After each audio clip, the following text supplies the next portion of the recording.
Have you ever, like, punched 130 into a microwave and you're expecting 90 seconds of cook time, right? Oh, yeah, like 1 minute and 30 seconds. Exactly. Yeah. But the machine gives you 130 seconds instead, Yeah. and it just completely incinerates your food. Yeah, the classic microwave typo. It happens to all of us. Right. And Yeah. it's this tiny, almost laughable input error. Just a slight miscommunication between what you intended to do and what the machine actually interpreted. A simple UI glitch, basically. Exactly. Now, I want you to take that exact same scenario, that tiny glitch in a user interface, and imagine it happening in the cockpit of a commercial jetliner. Oh, wow. Yeah. Imagine you're flying blind through dense clouds and you're moving at over 400 miles an hour. So the stakes elevate from, a minor kitchen annoyance to an absolute fight for survival. And it happens in a matter of seconds. Right. And that is exactly why we're here today. Welcome to this deep dive. Today, we're spending our time dissecting a tragedy that really forces us to look at the machines we use every single day in a very, very different light. It's a heavy topic, but an incredibly important one. It really is. We're analyzing the official incident report along with data from the Aviation Safety Network Wikibase regarding the crash of Air Inter Flight 5148. This was on January 20th, 1992. Yeah, early 90s, a really transitional period for aviation technology. Right. And our goal today is to look at a fatal event that was caused not by an engine fire, or a wing snapping off. It was caused by a dangerously ambiguous digital interface and just a catastrophic breakdown in human communication. And to really grasp how this happened, we have to look at the specific aircraft involved. Okay, let's get into it. What were they flying? Flight 5148 was an Airbus A320-111. And in 1992, the A320 was not just a new airplane. It was an absolute paradigm shift in commercial aviation. How so? Well, it was the first civilian airliner to fully embrace fly-by-wire technology. Okay, I hear that term fly-by-wire thrown around constantly, like aviation documentaries. But what is the actual mechanical difference there? Right, it sounds like a buzzword. Yeah, exactly. What did it actually replace? So before the A320, pilots were literally physically connected to the airplane. When a pilot pulled back on the steering column, that yoke was attached to a whole series of physical steel cables. Like actual metal wires running through the plane. Exactly. Cables, pulleys, hydraulic valves, and they stretched all the way back to the moving surfaces on the wings and the tail. Oh, okay. And because it was a physical connection, the pilot could literally feel the aerodynamic forces pushing back against the airplane. Oh, I see. So you could actually feel the resistance of the wind on the controls. Yeah, you felt the air. Kind of like driving an older car without power steering, right? Where you feel every single bump in the road right through the steering wheel. That is a very apt comparison. You get that tactile feedback. But the A320 severed that physical connection entirely. So no more cables. No more cables. Fly-by-wire meant that when the pilot moved the controls, which, by the way, were now these small joysticks on the side of the seat, rather than a big central column. Oh, right, the sight sticks. Yeah. When they moved those, they were just sending electronic signals to a massive bank of flight computers. So the computer is the middleman. Precisely. The computers would read the pilot's input, calculate the safest way to execute the maneuver without stalling the plane, and then send electrical signals down a wire to move the wings. Okay, so essentially the computer is flying the plane, and the pilot is simply making requests of the computer. That's exactly it. You're voting on what the plane should do, and the computer decides how to do it. Which introduces a whole new dynamic. Right off the bat, you are completely severing that tactile feedback. Completely. So the pilot's reality is no longer based on the physical feel of the wind against the metal. Their reality is just completely dictated by what the digital screens are telling them. And that reliance on the digital interface is the foundational context for everything that happens on Flight 5148. Because they have to trust the screens. Right. And the A320 was designed to be the smartest, safest, most highly computerized machine in the sky. The whole point was to reduce pilot workload and prevent human error. And for the beginning of this flight, everything functioned beautifully, right? Oh, yeah. Perfectly normal. Because Flight 5148 was just a routine scheduled domestic route inside France. They're flying from Lyon to Strasbourg-Entheim Airport. Yeah, just a standard commuter hop. Right. There are 96 occupants on board. It's a winter evening. They're heading into the Vosges Mountains, and the weather is terrible. Really terrible. We're talking thick cloud cover that blankets the mountains. Yeah, the report said it started around 2,000 feet and stretched all the way up to, 6,400 feet. Total soup. But again, the takeoff from Lyon at 18.20 local time was perfectly normal. The cruise phase was completely uneventful. Just a totally standard flight. Exactly. It's a kind of flight airlines execute thousands of times a day without a single hitch. The trouble really begins subtly, long before the aircraft even starts its final descent into Strasbourg. Okay, let's unpack that. The crew had a very specific plan in mind for their arrival, right? They did. They had briefed for it. They were mentally prepared for it. They had asked air traffic control for an ILS approach. An instrument landing system approach. Right, to runway 26. And the plan there was to follow that radio beam down, break out of the clouds, and then execute a visual circuit around the airport to actually land on a different runway, runway 05. Yeah, because the ILS is basically the gold standard for landing in bad weather. Right. It's super precise. Extremely. It projects these highly precise vertical and horizontal radio beams up into the sky, creating a virtual glide path. The plane's computers lock onto those beams and essentially ride them down to the tarmac. It sounds foolproof. So the crew wanted the security of that precise, automated approach through those thick winter clouds. Who wouldn't? Right. But air traffic control denies the request. And why was that? Well, ATC had departing traffic taking off from runway 26, so they obviously can't have an incoming Airbus flying straight down the pipe at the departing planes. Okay, yeah, that makes sense. So ATC forces the crew to abandon their prepared plan and pivot to a completely different approach. Right. ATC gives Flight 5148 radar guidance instead. They instruct the pilots to fly toward a specific navigational waypoint in the sky called Andelo. Okay, let's unpack this for a second. This waypoint, Andelo, is located at 11 DME from the Strasbourg Vortac. Right. Let's translate that for anyone listening who doesn't spend their weekends, reading aviation charts. Good idea. A Vortac is essentially a ground-based radio beacon, right? It's like a fixed anchor point in the sky that the plane's navigation instruments can tune into. Exactly. It's a lighthouse for airplanes. Perfect. And 11 DME means distance measuring equipment. So they needed to be exactly 11 nautical miles away from that beacon. Spot on. And at that exact waypoint, at that 11-mile mark, ATC instructs them to be at an altitude of 5,000 feet. Okay, so the official commission that investigated this crash, they spent a lot of time analyzing the psychology of this late strategy change, didn't they? They did. Because what's fascinating here, well, tragic, really, is that when you are flying a highly complex machine at hundreds of miles an hour, any sudden change to a plan requires immense mental bandwidth. Right, you have to mentally recalculate everything on the fly. Exactly. And the investigation concluded that the crew was late in modifying their approach strategy. But wait, why were they late? I mean, these are professional pilots, right? Reroutes happen all the time. They do, but the report points to some real ambiguity in their communication with air traffic control. The back and forth wasn't crisp. It was a bit confusing. Okay. And because of that ambiguity, an incredibly dangerous psychological shift occurred in the cockpit. What kind of shift? The crew basically allowed the controller to guide them completely via radar. And in doing so, they relaxed their own active monitoring of the situation. Ah, I see. So they offloaded the mental burden to the air traffic controller. Precise. They figured, the controller's watching us on the radar screen. They're telling us what heading to fly. So we don't really need to track our exact position on the map as rigorously. Yeah, that's exactly the mindset. The technical term the commission used is that the pilots lost their aircraft position awareness. Which sounds incredibly dangerous when you're flying in the mountains in the dark. It's one of the worst things that can happen. In aviation, there's a saying, you always want to stay ahead of the airplane. Meaning you're anticipating what comes next. Right. You want to be anticipating the next maneuver, getting the flaps and the speed configured well before you actually need them. But when you rely passively on an external controller, you quickly fall behind the airplane, you stop anticipating, and you just start reacting to commands. Which totally sets the trap for this massive workload spike that's about to happen. Oh, absolutely, because the air traffic controller is giving them these radar headings, steering them toward that crucial Andelo waypoint. But the controller's guidance is slightly off. Mm-hmm. Yeah.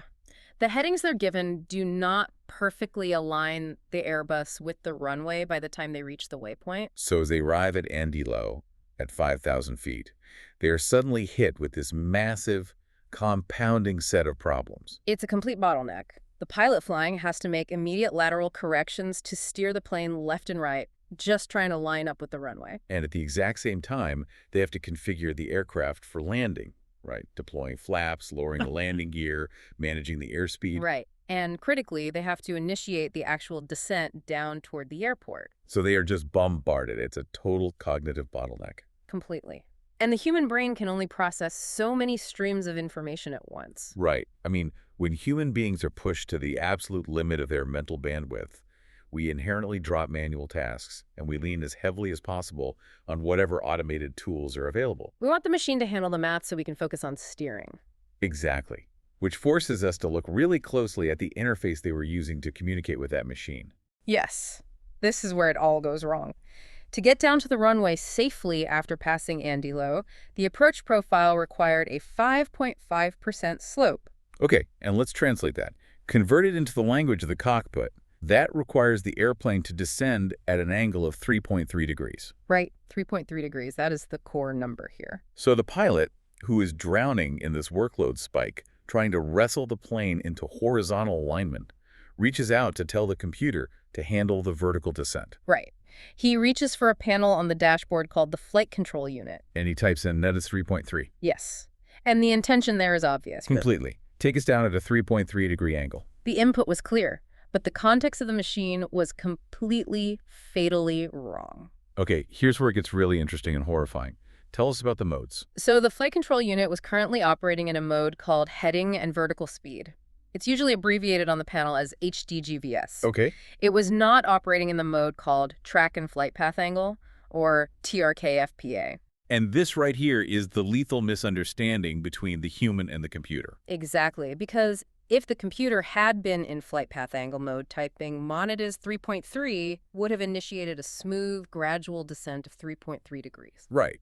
And in terms of raw physics, a 3.3 degree angle translates to the plane dropping about 800 feet per minute, correct? Correct. And that is a completely standard, comfortable, controlled glide down to an airport. The computer was in vertical speed mode. It was. And in vertical speed mode, the software does not understand degrees. It only understands thousands of feet per minute. Oh, God.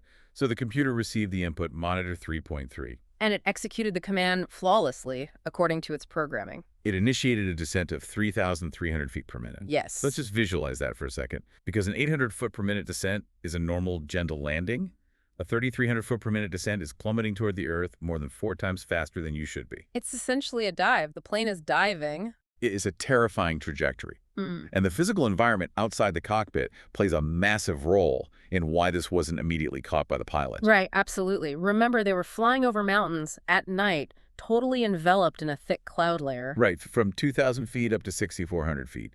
And they initiated this dive from 5,000 feet. So they are deep inside the clouds, zero outside visibility. Wait, I have to stop you there for a second, because the mechanics of this are really hard to reconcile with basic human experience. How do you mean? Well, even if you're inside a dense cloud and you can't see the ground rushing up at you, a drop of 3,300 feet a minute is extreme. Like, if I'm riding in a fast elevator or, at the top of a roller coaster when it drops. Your stomach leaps into your throat. Exactly. Very big. My body physically gets lighter in the seat. Mm-hmm. How on earth do 2 highly trained pilots not physically feel that the airplane is suddenly pitched forward and is basically falling out of the sky? It's a great question. The physical sensation of falling is a really intuitive thing to wonder about here, but it fundamentally misinterprets how the human vestibular system works. Okay, explain that to me. So, your sense of balance and motion is governed by the inner ear. Specifically, these things called the semicircular canals and the otolith organs. Right. They're filled with fluid and tiny sensory hairs. So the inner ear is essentially a biological gyroscope. A very, very flawed gyroscope. Oh, Because your inner ear is incredibly sensitive to acceleration and deceleration, changes in speed or sudden jerks. okay. If the autopilot had violently shoved the nose of the plane down, yes, the pilots would have felt negative G-forces. Their stomachs would have dropped. But that's not what happened. No. The A320's autopilot is designed for passenger comfort. It executes maneuvers smoothly. So it gently pushed the nose over and entered the descent, establishing a new, constant rate of speed downward. Ah, it eased into the dive. Yes, and once a constant rate of descent is established, the fluid in the inner ear settles. And without a visual reference, without seeing a horizon out the window to tell your brain, hey, we are pointed at the ground, Your body rapidly adapts to the sustained gravitational force. That is wild. You can be in a screaming dive, but if the rate of speed isn't changing, your body tells you that you are sitting perfectly level in a chair. That is deeply, deeply unsettling. It's a phenomenon called spatial disorientation, right? Or the military calls it the somatogravic illusion. Exactly. Your body is actively lying to your brain about its position in space. And the sensory deception is absolute. Especially, I imagine, when the pilots are highly distracted. Oh, completely. The pilot flying was intensely focused on the horizontal alignment. He's staring at the navigation screens, trying to fix the lateral position after that messy ATC guidance. So his eyes are locked inside the cockpit. Right. If your eyes are locked on a horizontal navigation display and your inner ear is telling you that you're flying level, you have literally no biological reason to suspect you're plunging toward a mountain at 3,300 feet per minute. Which brings the entire tragedy back to the dashboard. If the human body can be tricked that easily, the digital interface is the only thing standing between the crew and the mountain. The interface is the last line of defense. The machine has to warn them. How does a multi-million-dollar feat of engineering allow such a catastrophic misinterpretation to happen without sounding alarms or flashing massive red lights? That is exactly what the investigation commission focused heavily on. I bet. Their seventh major conclusion was a direct indictment of the interface. They stated that the ergonomic design of the autopilot vertical modes controls contributed heavily to the accident. So the design itself was the problem. They argued that the design actually increased the probability of fatal errors. Okay, let's break down the physical design of this interface. Why did this specific mode confusion occur? Because, I look at dashboards on software all day long. Usually if a metric changes, the unit of measurement is clearly displayed right next to it. Right, like a little F for Fahrenheit or M for miles per hour. Exactly. Why wasn't that there? Well, in the 1980s, when the A320 was being designed, there was a major push in aviation toward what was called the dark cockpit philosophy. The dark cockpit. What does that mean? The idea was to declutter the dashboard. Because previous generation airliners, like the Boeing 727 or early 747s, they were just overwhelming walls of hundreds of analog dials, gauges, and switches. Just a sea of dials. Right. So the Airbus design philosophy sought to streamline all of this by using digital LCD screens.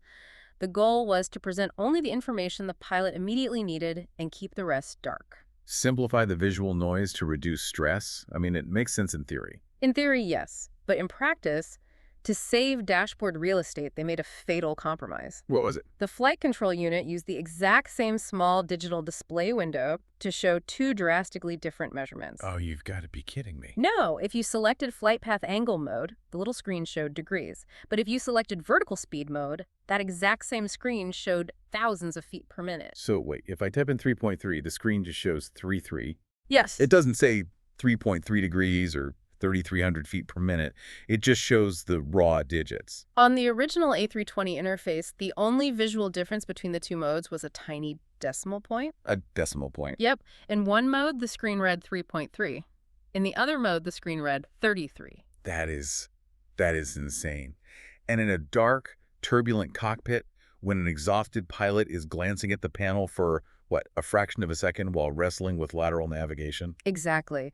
A tiny decimal point on a glowing LCD screen is functionally invisible. It is an incredibly fragile defense mechanism against a fatal error. The commission called this an erroneous mental representation. Erroneous mental representation? Yes.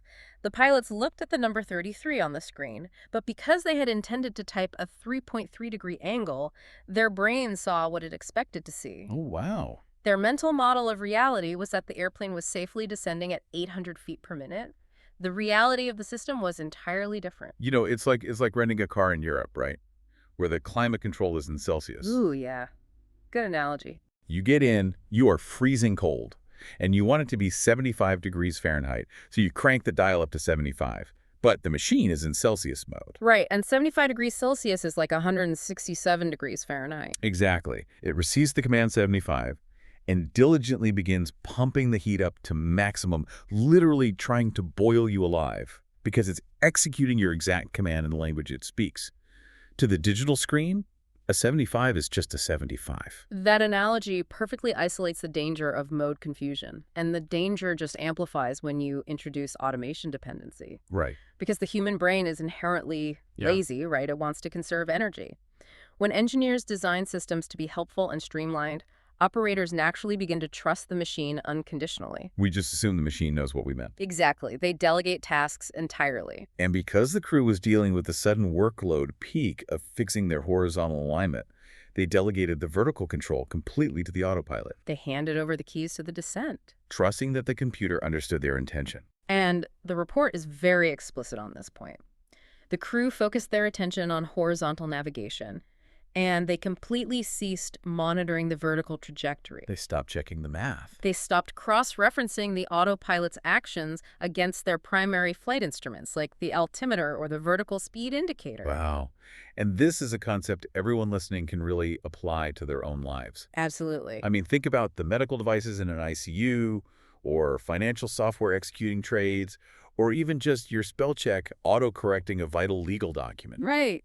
When you design an interface that hides the underlying mechanics for the sake of looking clean or minimalist, you invite the operator to stop checking the math. You do. But when that simple toggle switch defaults to the wrong mode, and the screen doesn't scream at you that the mode has changed, the human makes a typo, and the machine executes a disaster. It is a systemic flaw in how humans and computers interact. It really is. However, a bad user interface alone rarely causes an airplane to crash. True.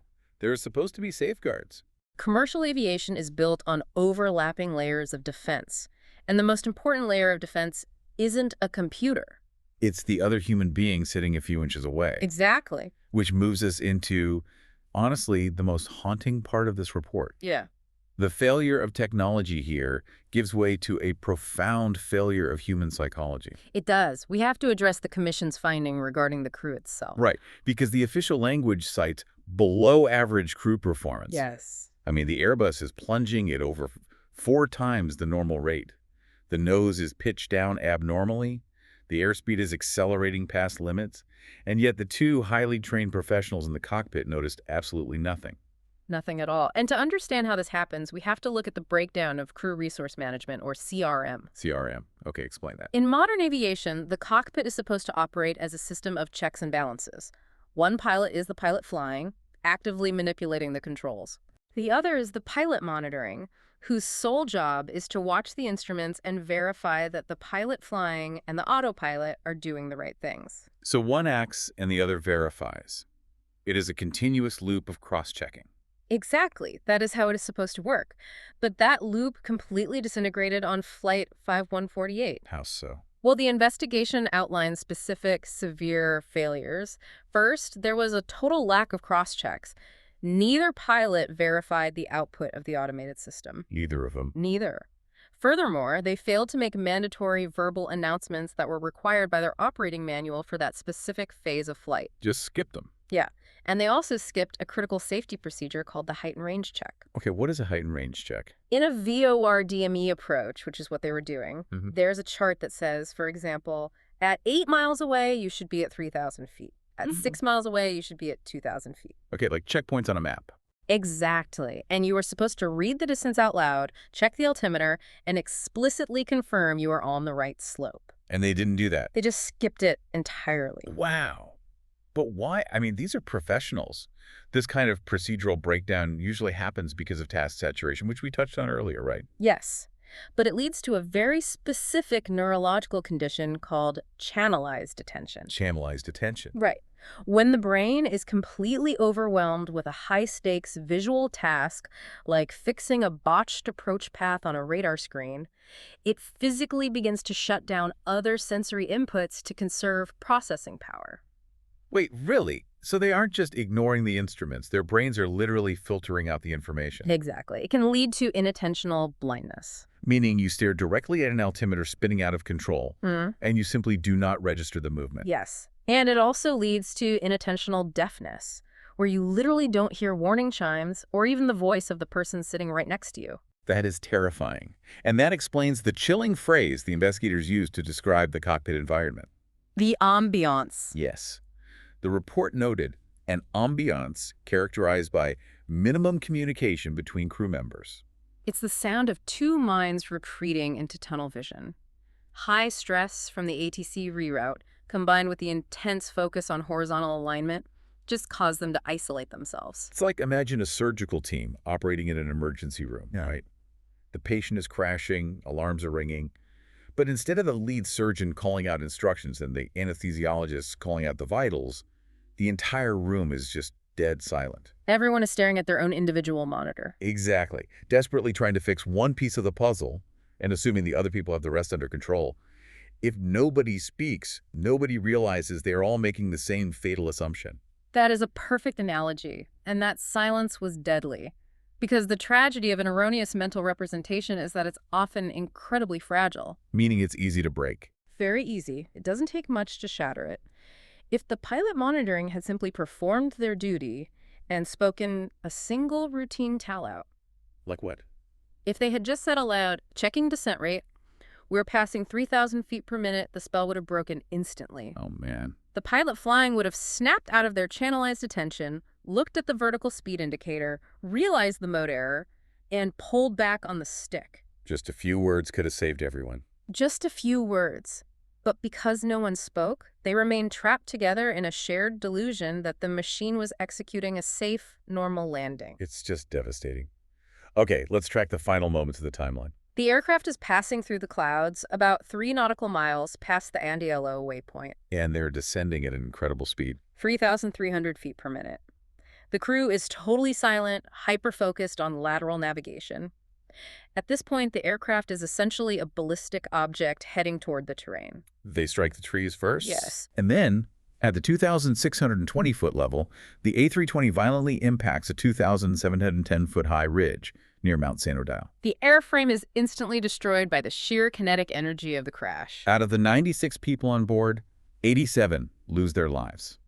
Miraculously, inconceivably, 9 people survive the impact in those freezing mountains. It is a devastating conclusion to a chain of microscopic errors. It really is. But there is one final, agonizing detail we really need to cover. What's that?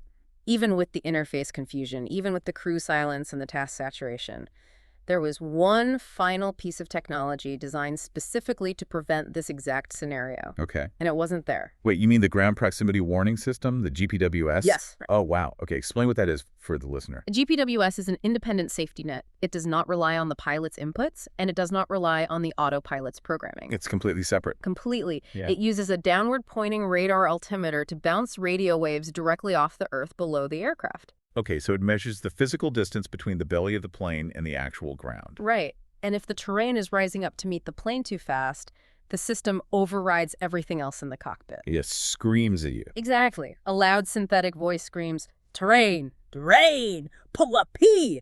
It is designed to be impossible to ignore. Specifically to break a crew out of channelized attention. Yes, to shatter that delusion.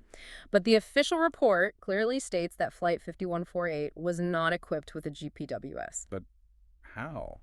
How does an Airbus A320, which is supposed to be a marvel of 1990s technology, not have a terrain warning system? It comes down to the regulatory environment and the airline philosophy at the time. Okay, unpack that. In 1992, GPWS was not universally mandated for all types of commercial flights in all jurisdictions in the way it is today. Oh, I see. And early GPWS systems were also notorious for false alarms. Ah, the boy who cried wolf. Exactly. If a system cries wolf too many times, pilots start ignoring it, or worse, they pull the circuit breaker and disable it entirely. Right. And because the A320 was so incredibly advanced and its internal navigation systems were supposedly so precise, the airline Air Inter had not equipped their A320 fleet with it. They didn't think they needed it.